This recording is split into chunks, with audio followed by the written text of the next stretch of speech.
இந்த பொண்ணுக்கு இப்படி நடந்திருக்கு சிஎம் சார், நீங்க இதை கேட்க மாட்டீங்களா அப்படின்னு சொல்லி நீங்க அப்பதான் ஆம்பளையா மாறுவீங்களா? விஜய் சார் ஜெயிச்சப்போ கூட நிறைய பேர் கமெண்ட்ல எல்லாம் சொல்லியிருந்தீங்க வந்துட்டாரு ஆட்டிக்கிட்டு அப்படின்னு. நான் இப்ப சொல்றேங்க, ஆட்டிக்கிட்டு தாங்க வந்தாரு. அன்னைக்கு நான் மாலை போட்டது ஏதாவது ஒரு தவறான ஒரு விதத்திலையா? எல்லாருக்கும் மாலை போட்டாங்க, அந்த சகோதரிக்கு அந்த தங்கச்சிக்கு மாலை போடலையே அப்படின்னு சொல்லி போட்டதுதான். அந்த பொண்ணு வேற ஏதோ ஒரு இதுல இந்த ஆட்டி படம் பார்த்தேன். படம் நல்லா அருமையாக இருக்குது. இப்போ உள்ள காலகட்டத்துக்கு ஏற்ற மாதிரி இப்போது சில பத்திரிகையாளர் கேட்டிங்க, பெண் வேடம் போட்டு வந்திருக்காரு கூல் சுரேஷ் அப்படின்னு. இதை தாங்க நானும் கேட்குறேன். சிஎம் விஜய் சார், மாண்புமிகு தமிழக முதலமைச்சர் விஜய் சார், நாட்டில் நடக்கிற அந்த சிறு குழந்தைகளுக்கும் பெண்களுக்கும் பாலியல் அந்த மாதிரி தொந்தரவுலாம் நடக்கக்கூடாது, அதை இறுதி வேரோடு அறுக்கணும் அப்படின்ற ஒரு எண்ணத்தில் தான் இந்த சிங்கப்பெண் திட்டத்தை கொண்டு வந்திருக்காரு. இப்போ அவங்க கேட்குறாங்க, பெண் வேடம் போட்டு வந்திருக்காரு அப்படின்னு. ஒரு பெண்ணுக்கு ஒரு ஆண் சப்போர்ட் பண்ணக்கூடாதாங்க? இப்படி ஒரு விஷயத்திலையும் கேட்காம தள்ளி தள்ளி போடுறதால தான் இன்னைக்கு பெண்களுக்கு இவ்வளோ பிரச்சனை நடந்துட்டு இருக்கு. அப்போ நீங்கள் அந்த பெண்ணுக்கு ஏதாவது ஒரு சம்பவம் நடந்ததுக்கு அப்புறம் தான் நீங்கள் ஃபேஸ்புக்லேயும் ஆன்லைன்லேயும் போட்டு இந்த பொண்ணுக்கு இப்படி நடந்திருக்கு சிஎம் சார், நீங்கள் இதை கேட்க மாட்டீங்களா அப்படின்னு சொல்லி நீங்கள் அப்போ தான் ஆம்பளையாக மாறுவீங்களா? ஒரு பெண்ணுக்கு இந்த மாதிரி ஒரு துயர சம்பவம் நடக்கும்போது அப்போ நீங்கள் தட்டி கேட்க மாட்டீங்களா? நடப்பதற்கு முன்னாலே இந்த மாதிரி சம்பவங்கள் எதுவும் நடக்கக்கூடாது என்று தட்டி கேட்பவன் தாங்க ஆணு. சும்மா இப்போ நான் கூட வேஷம் போட்டு வரல.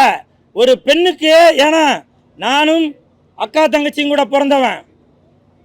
இந்த நாட்டில் ஏதாவது ஒரு பெண்ணுக்கு ஏதாவது ஒன்று நடந்தால் அது என்னுடைய சகோதரிக்கு நடந்த மாதிரி தான். அந்த ஒரு எண்ணத்தில் தான் இன்னைக்கு இந்த சிங்கப்பெண்கள் அந்த திட்டத்திற்கு சப்போர்ட் பண்ணணும், மாண்புமிகு தமிழக முதலமைச்சர் விஜய் சாருக்கு சப்போர்ட் பண்ணணும்னு தான் வந்தேன். இன்னைக்கு தானங்க சொன்னீங்க மாற்றம் வேணும்னு.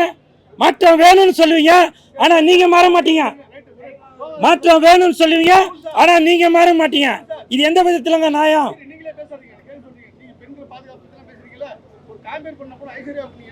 சார் இதை தான் சார் நான் இப்போ இல்லை இந்த சார் இந்த கருத்து இல்லை சார், இந்த கருத்து ரொம்ப நாளாகவே இருக்கு. இப்போ சொல்கிறேன் சார். அன்னைக்கு சார் சொல்கிற கேளுங்க சார். சார் கேள்வி கேட்டீங்க, நான் பதில் சொல்லுங்கள் சார். இல்லை சார் நீங்கள் கேள்வி கேட்டீங்க, நான் பதில் சொல்கிறேன் சார். அன்னைக்கு நான் மாலை போட்டது ஏதாவது ஒரு தவறான ஒரு விதத்திலையா? எல்லாருக்கும் மாலை போட்டாங்க, அந்த சகோதரிக்கு அந்த தங்கச்சிக்கு மாலை போடலையே அப்படின்னு சொல்லி போட்டது தான். அந்த பொண்ணு வேற ஏதோ ஒரு இதில் அது ரியாக்ட் பண்ணிருச்சு, எல்லாமே மாறி போச்சு. இவ்வளவும் சொல்கிறீங்களா? நான் பல உண்மைகள் சொல்லுவாங்க. அன்னைக்கு அந்த படத்தோட தயாரிப்பாளர் மன்சூர் அலிகான் என்கிட்ட என்னென்ன பேசியிருப்பாருன்னு உங்களுக்கு தெரியுமா? தெரியாது. அன்னைக்கு அந்த படத்தோட பப்ளிசிட்டிக்கு கூல் சுரேஷ் தேவைப்பட்டான். எவ்வளோ பேர் எனக்கு எதிர்ப்பு தெரிவித்தாங்க. அந்த மன்சூர் அலிகான் கூட திரும்பி ஒரு பதிலுக்கு கூல என்ன நடந்துச்சுன்னு எனக்கும் தெரியும் அப்படின்னு ஒரு வார்த்தை சப்போர்ட் பண்ண. ஆனால் அந்த வீடியோவை எடுத்து மலையாளத்திலையும் கேரளாலையும் தெலுங்குலையும் ஆந்திராலையும் எல்லா இடத்துலையும் போட்டு பப்ளிசிட்டி தான் பண்ணாங்க. அன்னைக்கு ஏதாவது எனக்கு ஒரு பிரச்சனை நடந்திருந்தால் புரியுதா? அதனால இருங்க சார், நம்ம வந்திருக்கிறது படத்துக்கு சார். வேற ஏதோ கேள்வி கேட்டு தயவு செஞ்சு, ஏன்னா இன்னைக்கு லட்சக்கணக்கில் பணத்தை போட்டு கோடிக்கணக்கில் பணத்தை போட்டு இசக்கி கார்வண்ணன் அவர்கள் இந்த படத்தை தயாரிச்சிருக்காரு. இந்த படத்தில் நல்ல ஒரு கருத்தை சொல்லணும் அப்படின்ற ஒரு எண்ணத்தில் தான் இந்த படத்தை தயாரிச்சிருக்காரு இசக்கி கார்வண்ணன் அவர்கள். நீங்கள் கேட்டீங்க எதற்காக சிங்கப்பெண்கள் கூட பெண் வேஷம் போட்டு வந்திருக்கீங்க. இந்த படம் பார்த்தீங்கன்னா உங்களுக்கு தெரியும், 1870 நடந்த ஒரு உண்மை சம்பவத்தை 5 பெண்கள் தங்களுக்கு நடக்கும். சரிங்க சார், 10 வருஷம் நான் லேட்டாக பிறந்துட்டேன்னு வச்சுங்க, புரியுதுங்களா?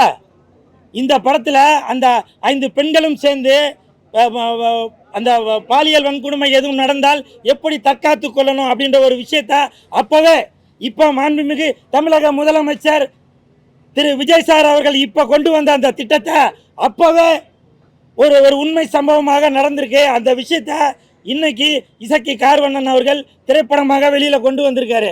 நீங்கள் கூட கேட்டீங்க, நீங்கள் ஏன் இந்த மாதிரி படமே எடுத்துகிட்டு இருக்கீங்க, கமர்ஷியலாக ஒரு படம் எடுக்க மாட்டேன். இதுதான் அவர் நாட்டு மக்கள் மீது வைத்திருக்கிற ஒரு அன்பு, ஒரு பாசம். நம்ம தான் மாற்றம் வேணும்னு சொல்லிட்டு இருக்கிறோம். இந்த மாதிரி ஒரு விஷயங்கள் வரும்போது இந்த மாதிரி ஆட்டின்ற படத்தை நீங்கள் வெளியில் கொண்டு வருவீங்களா? அதை செய்ய மாட்டீங்க. ஊ சொல்றியா மாமா, ஊ சொல்றியா அப்படின்னாக்கா அதுக்கு அடிப்பான், கிளாப்ஸு பட்டாசு வெடிப்பான், மோளம் அடிப்பான். ஆனால் இந்த மாதிரி ஒரு கருத்துள்ள படத்தை கொடுத்தாக்கா அதுக்கு சப்போர்ட் பண்ணுவீங்களா? பொதுமக்களே பண்ண மாட்டீங்க. இப்போ நான் சொல்கிறேன் சார், மாண்புமிகு தமிழக முதலமைச்சர் விஜய் சார், இந்த ஆர்டி படத்தை நீங்கள் தமிழக அரசுக்கு பரிந்துரை செய்து விருது நீங்கள் தரணும் சார். ஏன்னா இது சம்பாதிக்கணும் அப்படின்ற நோக்கத்தில் இந்த ஆர்டி படம் எடுக்கல. முதல்ல ஆர்டி அப்படின்னா என்ன அர்த்தம்னு சொல்கிறேன்னு கேளுங்க. விஜய் சார் ஜெயிச்சப்போ கூட நிறையா பேர் கமெண்ட்லாம் சொல்லியிருந்தீங்க, வந்துட்டாரு ஆட்டிக்கிட்டு அப்படின்னு. நான் இப்போ சொல்கிறேங்க, ஆட்டிக்கிட்டு தாங்க வந்தார். ஆட்டினா அது ஒரு தவறான வார்த்தை இல்லை, இலக்கணத்தில் எடுத்து பாருங்க. ஆட்டி என்றால் ஆட்சி செய்வதற்கான அர்த்தம். அது புரியுதா? ஒரு ஆளுமை, அது ஆளுமையோட தான் விஜய் சார் வந்திருக்காரு. அதனால நீங்கள் ஆட்டின்னு சொன்னாங்க, அது கொச்சைப்படுத்த வேண்டிய வார்த்தையே இல்லை. நீங்கள் இந்த படம் பார்த்தீங்கன்னாக்கா தெரியும். அதே மாதிரி இந்த படத்தில் காதல் சுகுமார் அவர்கள் நடிச்சிருக்காரு. அவரோட வசனங்கள் ஒரு இடத்துலையும் நல்லா கிளாப்ஸ் வருது. ஒரு இடத்துல கொஞ்சம் விட்டுருந்தா வாயிலே துப்பாக்கியில் சுட்டிருப்பான் அப்படின்னு சொல்கிற இடத்துல தேட்டரே நல்லா கிளாப்ஸ் பண்ணிச்சு. அது மட்டும் இல்லை, 2 சின்ன குழந்தைகள் அவங்க கூட நடிப்பு அப்படின்ற ஒரு மாதிரி இல்லாமல் ரொம்ப யதார்த்தமாக அந்த 2 சின்ன பசங்கள் நடிச்சிருந்தாங்க. இப்படி அனைவருமே இந்த படத்தில் அடுத்த படம் போட்டாங்க போல.